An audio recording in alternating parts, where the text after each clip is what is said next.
"Grandpa, please help him." The little boy's voice was a thin, terrified thread in the fabric of the afternoon park. It wasn't directed at his own grandfather. It was a desperate plea aimed at the only island of stillness in a sudden storm of violence, an old man sitting on a bench, watching the chaos unfold with an unnerving calm. His name was Samuel Hayes, and the worn tweed jacket he wore did little to protect him from the autumn chill, or from the ugliness erupting just a few feet away. For young men, all swagger and menace, had cornered a young woman and her son, their laughter sharp and cruel as they snatched at her purse. The woman, Sarah, clutched her son, Leo, tight against her legs, shielding him with her body. Samuel watched, his eyes, the color of a faded sky, missing nothing. They weren't the clouded, distant eyes of an old man lost in memory. They were sharp, analytical, assessing angles, momentum, and intent. He saw the leader's cheap bravado, the nervous energy of his two followers, and the cold, predatory gleam in the fourth one's eyes. That was the dangerous one. The leader shoved Sarah.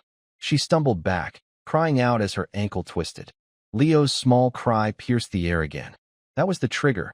Something inside Samuel, a switch forged in the ice and fire of a long-forgotten war, finally flipped.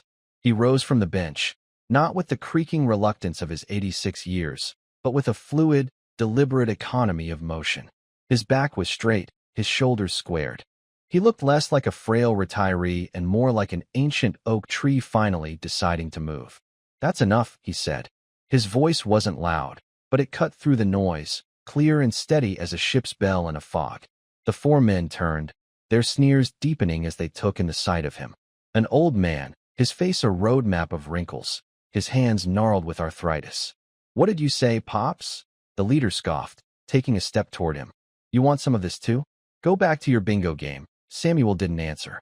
He just kept walking forward, his gaze locked on the one he'd identified as the true threat. The man with the cold eyes shifted his weight, his hand sliding toward the pocket of his jacket. A glint of metal. A knife. The fight, if you could call it that, was over in less than 10 seconds. It wasn't a brawl, it was a disassembly. As the leader swung a clumsy fist, Samuel didn't step back. He stepped inside the arc of the punch, his left hand deflecting the blow while his right hand, fingers rigid, jabbed precisely into the man's solar plexus. The air left the man's lungs in a choked gasp, and he folded like a cheap suit. The second one came at him from the side, and Samuel simply used the folding leader's momentum, pivoting and pushing the bigger man into his friend. They tumbled into a heap of flailing limbs. That left the dangerous one, the one with the knife. The blade was out now, a nasty-looking switchblade. He lunged, aiming for Samuel's gut. But Samuel wasn't there. He'd sidestepped with a grace that defied his age, his gnarled hand clamping down on the man's wrist. There was a sharp, dry crack of bone. The knife clattered to the pavement. The man screamed, a high, thin sound of pure agony. The fourth attacker, seeing his three companions neutralized in seconds, froze, his eyes wide with disbelief and sudden terror. Samuel simply looked at him. He didn't speak, didn't threaten. He just held his gaze, and in the depths of those pale blue eyes, the young man saw a history he couldn't possibly comprehend. He saw something ancient and unbreakable. The fourth man turned and fled, disappearing into the trees. Samuel stood there for a moment, breathing evenly, the only sound the whimpering of the three men on the ground. He then bent down, his knees protesting slightly, and picked up the woman's purse. He walked over to Sarah, who was staring, speechless, and handed it to her. "You and the boy should go home now," he said, his voice gentle. "It's getting cold." Sirens wailed in the distance, growing closer.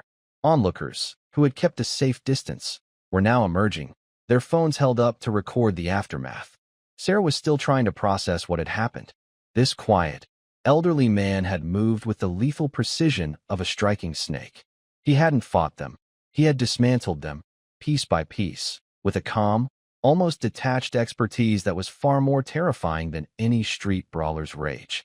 The first police car screeched to a halt, and two young officers jumped out, their hands on their holsters. They saw three men on the ground, one clutching a clearly broken wrist, another struggling to breathe, and a third tangled up with his friend. And in the middle of it all stood Samuel, looking like a misplaced grandfather who had wandered into the wrong scene. "Everyone stay where you are," one of the officers shouted, his voice tight with adrenaline. Samuel simply stood his ground, his hands open at his sides. He looked at the officers, then at the young mother and her child, making sure they were truly safe. He had done what was necessary. The rest was just noise. More cars arrived, and with them came the detectives. One of them, a man in his late 30s with a sharp suit and an even sharper air of self-importance, strode onto the scene as if he owned it. His nameplate read Detective Jennings. He scanned the tableau, his eyes lingering on the downed men, then dismissing Sarah and her crying child, before finally settling on Samuel. His brow furrowed in a mixture of confusion and annoyance. "What's his deal?" Jennings asked one of the uniformed officers, jerking his chin towards Samuel. "He involved?" The officer shrugged. "The lady says he stopped them, sir. Says he took all 4 of them down." Jennings let out a short, incredulous laugh. "Him? The old-timer? Are you kidding me?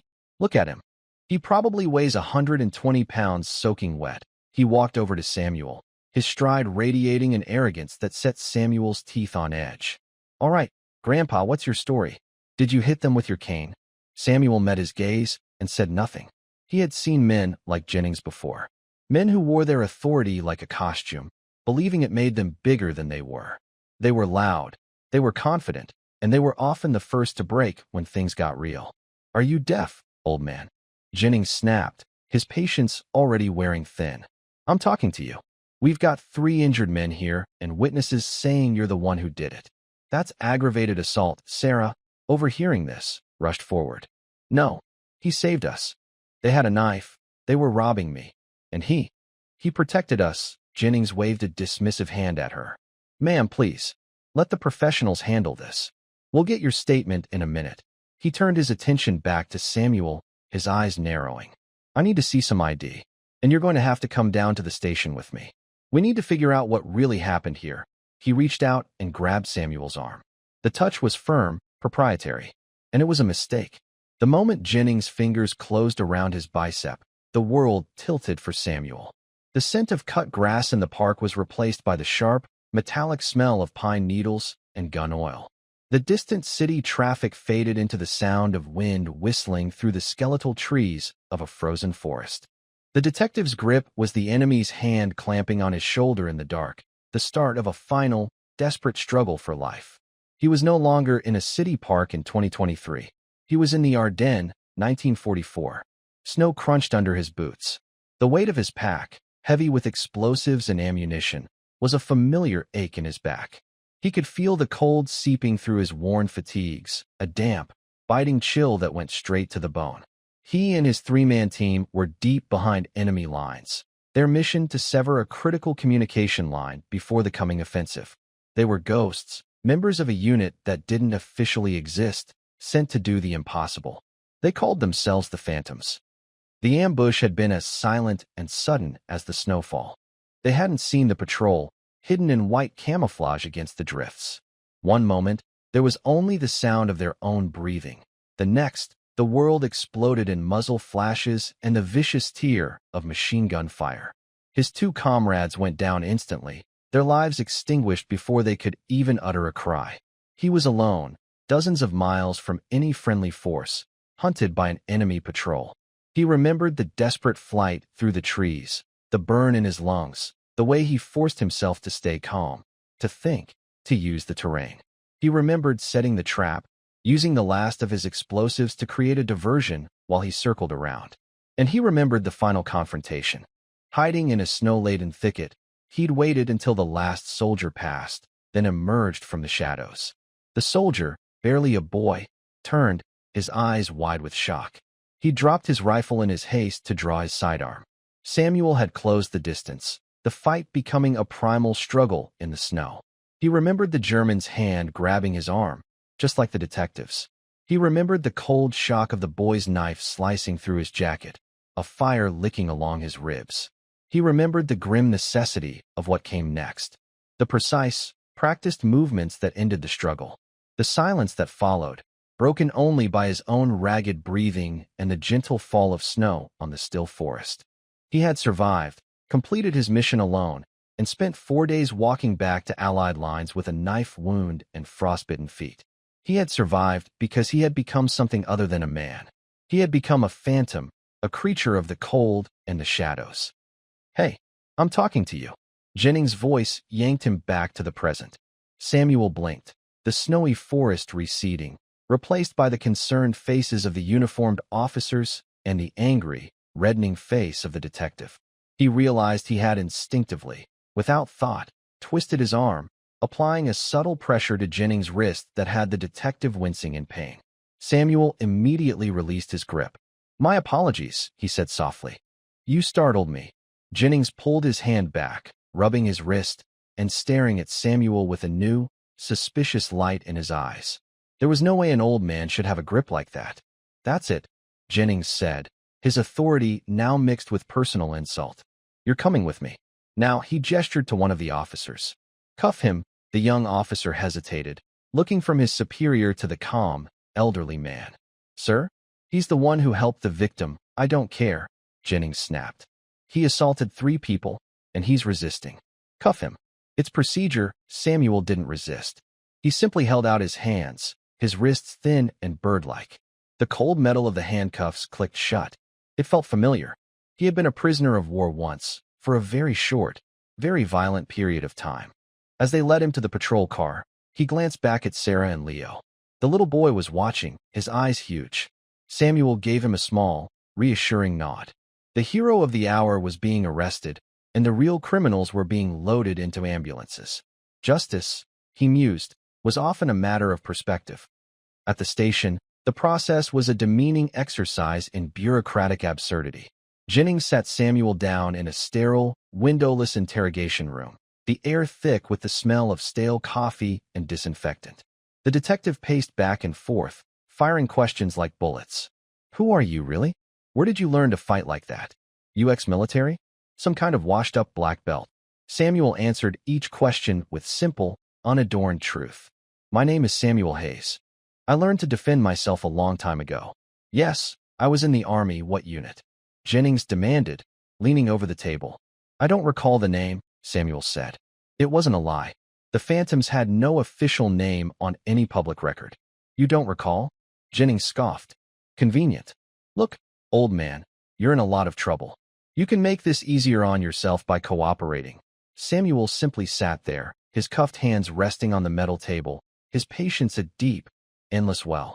He had outlasted men far more threatening than this detective. He had sat in colder rooms, facing worse odds. He could wait.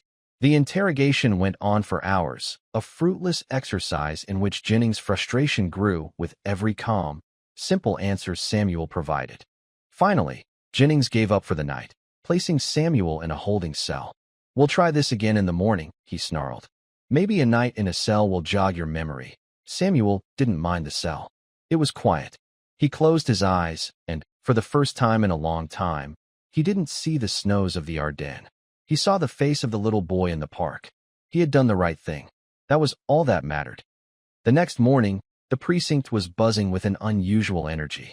It started when a single black sedan, the kind that whispers of federal importance, pulled up to the curb. Then another, and another. 3 men emerged, each one dressed in the immaculate, crisp uniform of a United States Army general.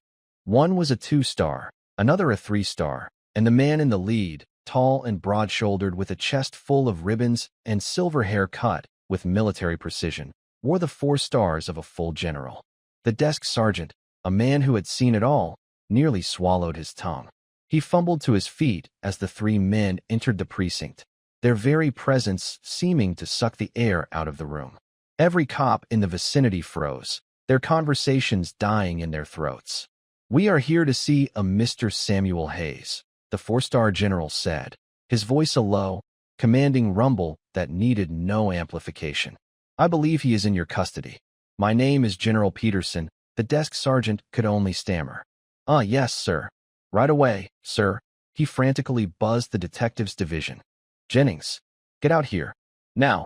Detective Jennings came striding out of his office, a smug look on his face, ready to start his second round with the obstinate old man.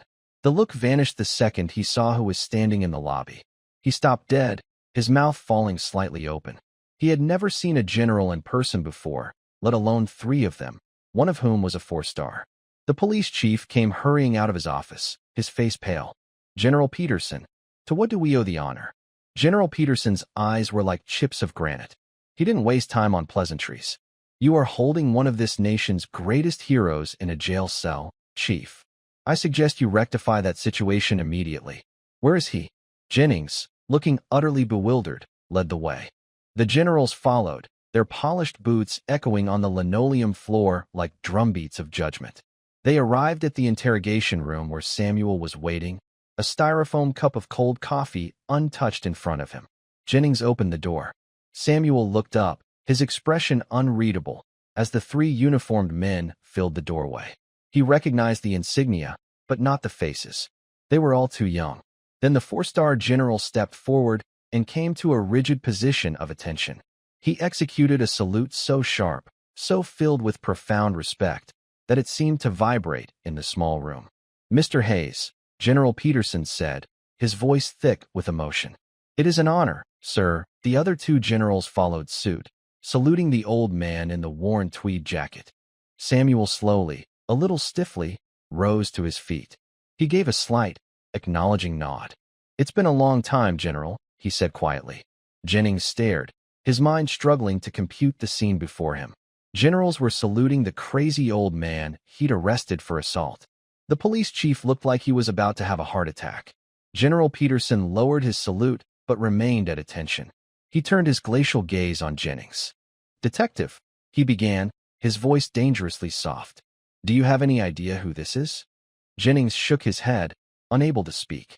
"This man," Peterson said, his voice rising with controlled power, "is Sergeant Samuel Hayes. He doesn't recall his unit because his unit was officially denied to exist. He was a member of a special operations group so clandestine, their records are still sealed under the National Security Act of 1947. He was a phantom."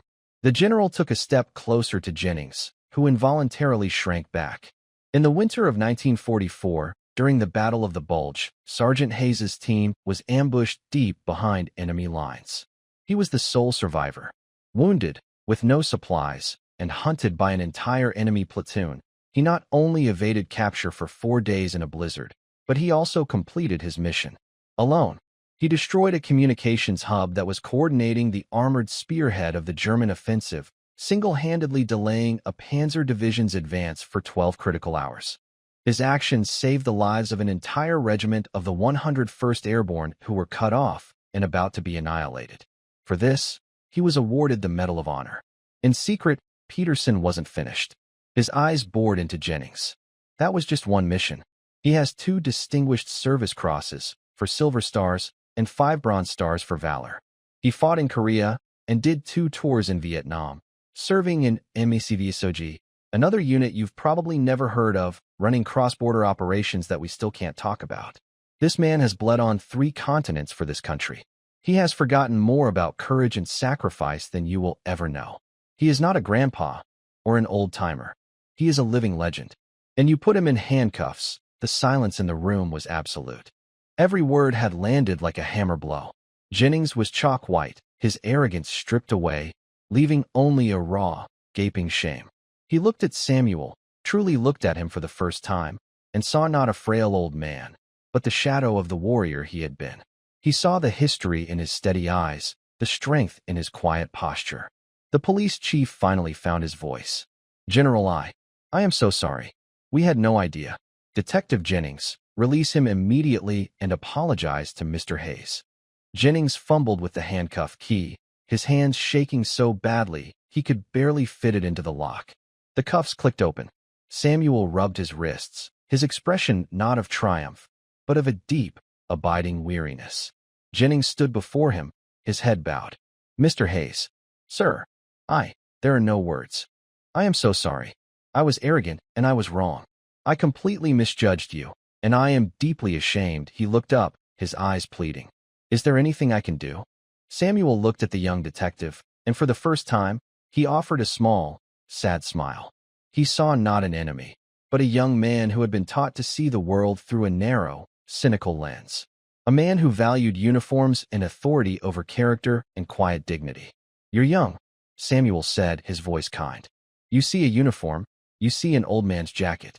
You see the surface. You don't see the person inside. The most important battles aren't fought by soldiers, detective. They're fought inside every one of us. The battle between judgment and understanding. Between pride and humility. You just learned a hard lesson in that fight today. Don't waste it." He placed a gentle hand on Jennings' shoulder. "You can do something for me. The next time you see an old man, or anyone you're tempted to dismiss, just stop, take a breath, and try to see the person. That's all." With that, Samuel turned and walked out of the room. The three generals formed up around him, a silent, reverent honor guard, and escorted him out of the precinct, leaving a humbled detective and a stunned police force in their wake.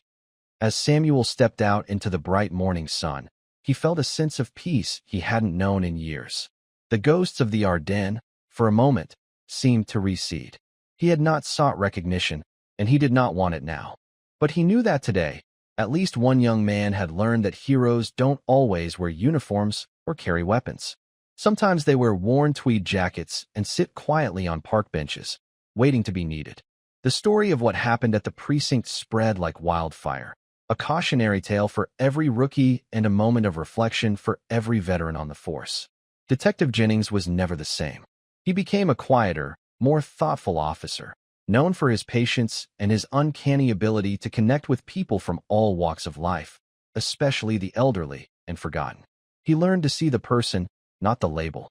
And in doing so, he became a far better detective and a far better man. The world is full of people like Samuel Hayes. They are the quiet ones, the unassuming figures you pass on the street every day. They don't ask for thanks or recognition. They carry the weight of their history in silence, their heroic deeds packed away like old medals in a dusty box. They are the living monuments to a time of great sacrifice and unwavering duty. We owe them not just our respect, but our attention. We owe it to them, and to ourselves, to look past the wrinkles and the slow steps, and to see the strength and wisdom that lies within. For a nation that forgets its defenders will itself soon be forgotten. If this story touched your heart, please like, share, and subscribe for more stories that honor the hidden heroes among us.